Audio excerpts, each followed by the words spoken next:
नमस्कार प्रेक्षकांनो, श्री स्वामी समर्थ. सर्वांना श्रावण महिन्याच्या भक्तिमय शुभेच्छा. श्रावण महिना हा शिव परिवाराच्या भक्तीचा महिना मानला जातो. शिवभक्तांसाठी श्रावणी सोमवारचे खूप महत्त्व आहे.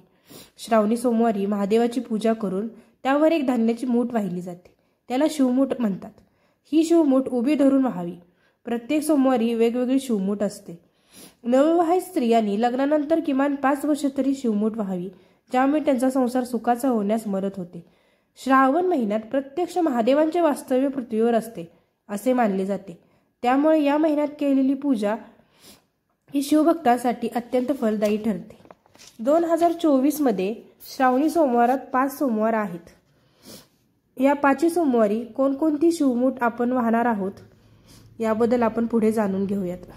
यापूर्वी जर तुम्ही चॅनलवर नवीन असाल तर चॅनलला सबस्क्राईब नक्की करा. पहिली शिवमूठ ही 5 ऑगस्ट रोजी येते. त्या दिवशी तांदूळ व्हावे. दुसरी शिवमूठ ही 12 ऑगस्टला आहे. त्यावेळेला तीळ अर्पण करावे. तिसरी शिवमूठ ही 19 तारखेला आहे. त्या दिवशी मूग व्हावे. चौथी शिवमूठ ही 26 तारखेला आहे. त्यावेळेला जवस व्हावे. 5वी आणि शेवटची शिवमूठ ही 2 सप्टेंबरला आहे. त्या दिवशी सातून अर्पण करावेत.